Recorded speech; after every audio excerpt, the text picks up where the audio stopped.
I have a confession to make, guys. I'm a bit of a scaredy cat. Whenever I'm alone in the dark, my mind has the tendency to fill the void with things trying to kill me.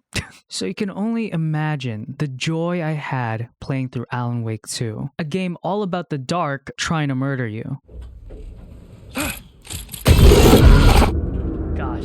But after completing the main story, I have to say that Alan Wake 2 is one of the best games I've ever played, and at the time of recording this video, is my personal game of the year. Now, I can't put a numerical rating as to why I love this game so much, but what I can tell you is how the game made me feel. And if you don't want to hear a stranger ramble online about his feelings for a game, then you're probably a normal person. Go touch grass in my absence. This game is unabashedly weird, and that's why it's perfect for me. Let me tell you why. Alan Wake 2 knows what it is. Everything you see, hear, and play is designed with purpose. It's one of the most impressive pieces of art I've ever experienced. I've never seen anything that incorporates gaming, live-action film, music, and literature at this high of a caliber. And despite being described as an art house game, it never felt pretentious. The game knows how to laugh at itself. I mean, this is the first time I've played a horror game with a musical number in it.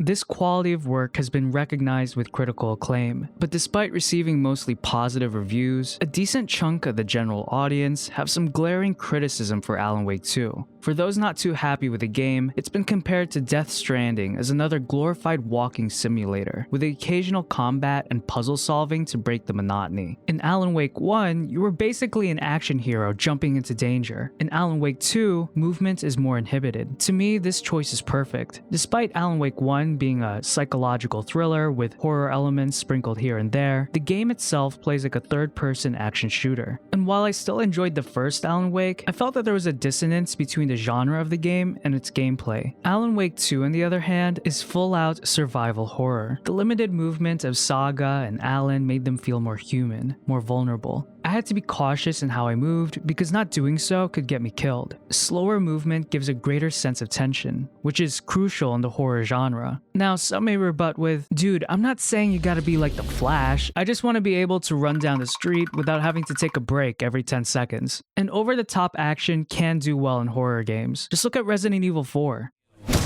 Look, I don't disagree with this sentiment. I loved the RE4 remake, and I think that's the privilege of the gaming scene now. If you want a more action-oriented horror game, then the Resident Evil series is perfect for you. But Remedy isn't trying to make a Resident Evil game. Sure, they may draw inspiration from them and of course the Silent Hill series, but they're gonna do their own thing. And in Remedy's defense, I find the combat in Alan Wake 2 to be very engaging and a vast improvement over Alan Wake 1. Alan Wake 2's combat feels more snappy and kinetic, while Alan Wake 1 was critiqued for being a laser pointer adventure where players are forced to point their flashlight at an enemy for an inordinate amount of time while awkwardly trying to dodge and shoot them as well. And speaking of enemies, I was surprised by how smart they were in Alan Wake 2. Like, I remember closing the door in a room full of bad guys, hoping they'd ignore me, but they didn't. Close the door. Okay. Oh, they can open doors! They can open doors! Maybe I'm just out of touch with current game design, but I thought this moment was really cool. I'm so used to enemies forgetting about me once I give them the slightest inconvenience of trying to find me. On him! Faster!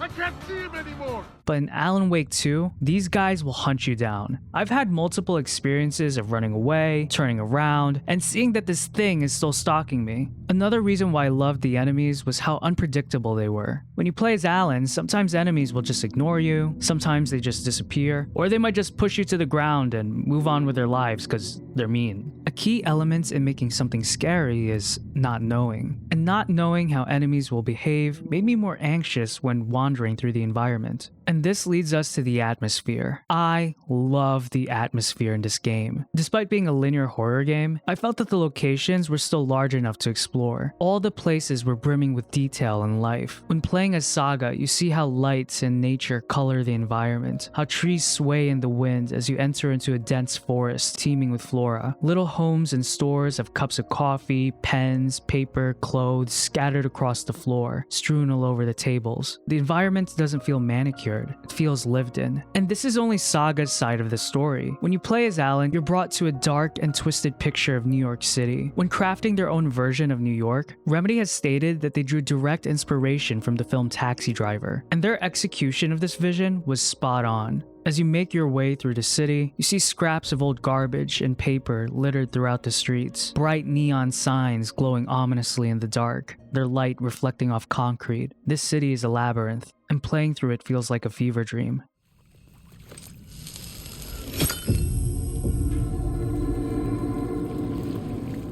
What adds to the immersion of Alan Wake 2 is its phenomenal sound design. I played with headphones on because I'm a masochist, but doing so allowed me to appreciate the small details of the game, like hearing my shoes squish the ground when walking outside,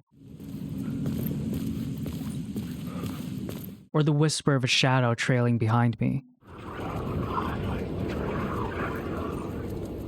Wake.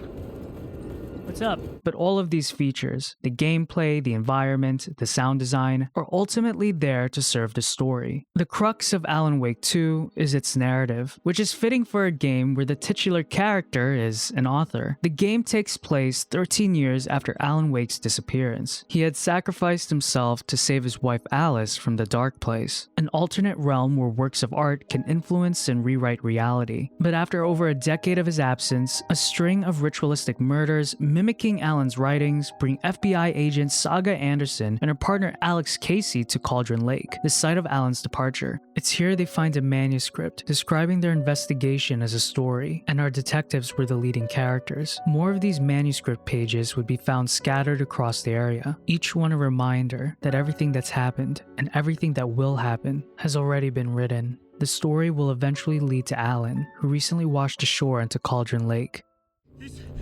He's changed the story. The dark presence. We must stop it before... Easy now. First things first. What's your name? My name is Alan Wake. I'm a writer. I've been... Wake? Where did you come from? You've been missing for 13 years. 13. Following this encounter, the two detectives bring Alan to the town of Bright Falls for interrogation. Saga asks Alan if he was the author of the manuscripts they found, but Alan can't remember. After being trapped in the dark place for so long, time has escaped Alan, and any kind of memory he forms has to be called into question. Look, I've watched several video analyses, I've read the forums, looked at the wiki, and I still don't completely understand the story of Alan Wake. Even as I'm talking about it now, I worry that I might be getting some details wrong. Maybe I'm not supposed to understand it yet, and with the addition of New Game Plus arriving soon, as well as future DLC, who knows how the narrative will change. But from what I do understand, Alan Wake's side of the story is called Initiation, where he writes a story about him writing a story. Yeah. So the Alan you play as in the dark place is Alan projecting himself into a twisted version of New York City, where he writes his escape. But any semblance of me understanding this narrative quickly dissolves when Remedy plops in time travel, evil doppelgangers, alternate universes, and then my head hurts and I give up. But what I truly love about this game is that underneath its layers of complexity is the solid belief in the power of art. Alan's journey out of the dark place mirrors the creative journey of an artist. It's been said that the act of writing is really the process of rewriting over and over and over again until your work is ready to see the light of day. This is what Alan does in his side of the story. Each attempt is another draft, with the hope of reaching a breakthrough. Whenever Alan wanders through New York, he stumbles upon locations and visions that he'll later use as inspirations to move his story forward. This gameplay mechanic is brilliant because that's exactly how ideas work. Ideas are never really created, but rather discovered. we don't really create an idea. We just catch them like fish. So you get an idea and it is like a seed. In your mind, the idea is seen and felt, and it has all the images and the feeling, and it's like in an instant you know the idea. In her introduction of Frankenstein, Mary Shelley writes that invention does not consist in creating out of void, but out of chaos. The materials must, in the first place, be afforded. It can give form to dark, shapeless substances, but cannot bring into being the substance itself. Alan claims that he cannot make something out of nothing. The act of creation must draw from an existing source. It's the job of the artist to bring form and life out of shapeless matter. As an author, Alan uses the power and pre-existing material of the dark place to craft a story, bringing order out of chaos. But if you've ever started a creative project, then you'd be familiar with how quickly your work can begin to have a will of its own, leading to new and exciting discoveries, but also confusion. For Alan, his writing led to something monstrous. In Alan Wake, an entity called the Dark Presence possesses artists. It clouds their minds and sabotages their work. Throughout the games, Alan has to contend with this darkness. As artists, we have to do the same. We all have demons, little devils that hide in the dark corners of our mind. They make us forget, doubt, and sabotage our work, but they can also inflate the ego and compel us to sacrifice the authenticity of our art for vanity. In Alan Wake 2, the Dark Presence is crafting a story that elevates Alan as a godlike figure worshipped for his work. With the end goal of plunging the entire world into darkness, Alan hopes to put a stop to this, but whenever he writes in the dark place, he's also inadvertently twisting the reality of the outside world. His stories have warped and destroyed the lives of innocent people. For 13 years, he's been trying to escape on his own, to solve this problem alone. But with every draft he writes, another problem arises. His story is a monster, and it's his hubris that created this monster. He realizes that the only way to end this horror story is by having a co-author, Saga Anderson. We're in this together. Then let's bring it home. Alan's mistakes serve as a warning from Remedy. Art has the power to change the world, so be careful what you put into it. Art enriches our lives with beauty, and this is a very serious matter. As Dostoevsky writes in The Brothers Karamazov, beauty is mysterious as well as terrible. God and the devil are fighting there, and the battlefield is the heart of man. In Alan Wake 2, we see how the forces of light and darkness war against each other throughout the game, how this struggle can be found in the places we visit and the people we meet. The picture is horrifying, but it's also beautiful.